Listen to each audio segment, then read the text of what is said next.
you simply put your mouse over the gray day area. Now you need the date without the day notification. That is like Wednesday, Monday, Tuesday, Wednesday, Thursdays. You could decide to, use this same page as your news input. However,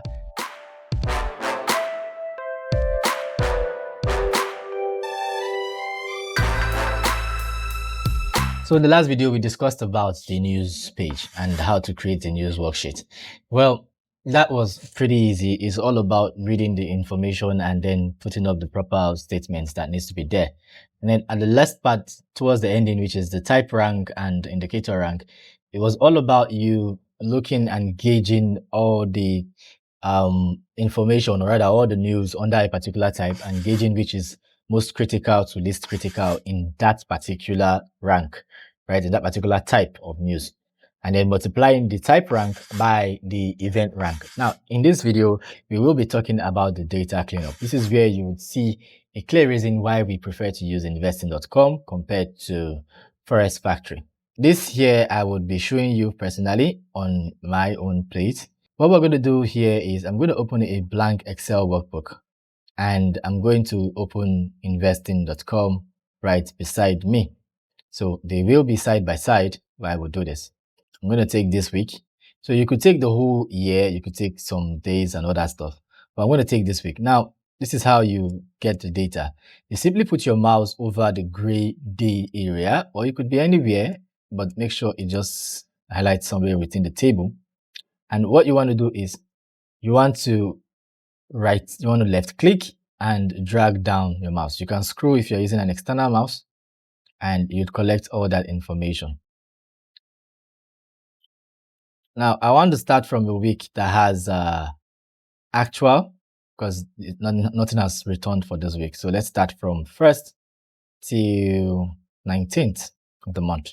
So I'm going to start from the gray, which has the date, and we're going to scroll down all the way to when this particular calendar ends. So you can see it's loading more as you're going through, and I just want to make sure I get to the end of the date I selected. You copy all of this. It's just a plain copy. Now, when it comes to your Excel workbook, the way you paste it is not the same as the way you paste in the first place. You paste this as value. If you're using Excel online, that is on the web page, you right click on a cell and then you see paste special. You pull out the paste. The space special has a drop down. You click on it and then you click on values. If you're using Excel workbook as a app, that is as on the application, you right click and you click on match destination formatting. You could also do this by simply pressing Ctrl+Shift+V at the same time. Now, what you notice here is that the data comes in very easily and very neat. You could decide to use it like this personally, but for me, I want to have dates set up, right? Because you need your date in a different line. So what you could do is you should insert a new line before the time, and you copy the date. Now you need the date without the day notification. That is like Wednesday, Monday, Tuesday, Wednesday, Thursdays. You just collect 1st October 2025 and you paste it in here. So I'll do that, collect all of this, paste it here. You can see it's converted to date automatically. Now you need to make sure this covers the necessary dates. You can see what I'm doing here. I'm simply making sure everything that is supposed to be on 2nd is 2nd, everything that is 1st is 1st. And I'm going to do this all the way to the date selected.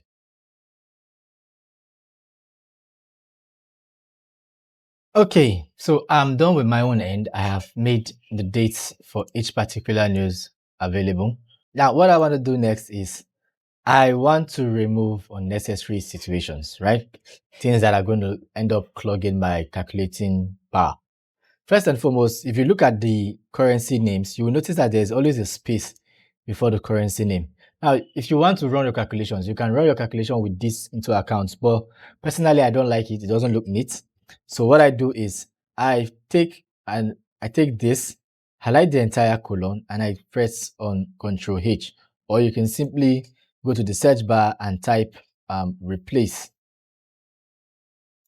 So Ctrl H or replace, I paste it into the find what, and then I remove the currency name. That way I am left with the spaces. And on replace with, I don't write anything, I just leave it blank and I click on replace all. So that way it cleans up all that information. Another thing you will notice is there's always this space between the currency and the news event. But if you scroll down, maybe there's a holiday. If you have a holiday, you will notice holidays usually come in on that space. You can decide to also leave your workbook like this. If you do not want to do too much cleanup, you could leave it like this and you're fine.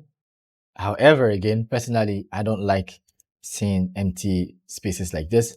So I would delete this from my entry and have this. Now, the last part of the data cleanup is because of the formula we're going to be applying in the later pages, you don't need pages that have blank spaces like this, especially on the actual information. So if you remember, this is actual, this is forecast, and this is previous.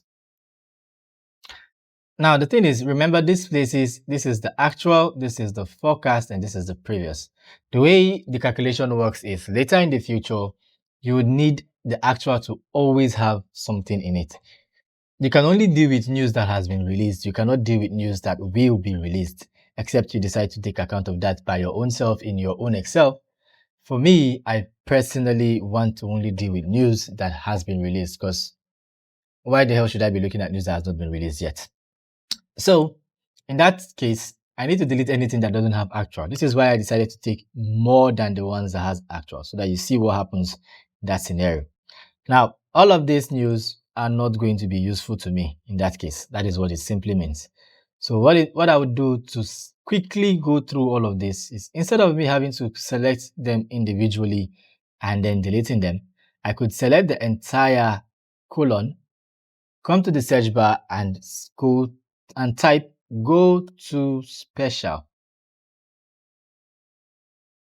Right there, you see the go to special, click on it. You're going to select on blanks and say okay. That way it is going to highlight all the blank for you by itself. Anything that is blank is going to come up. I'm going to right click on any of the highlighted cell, click on delete and say delete entire rows.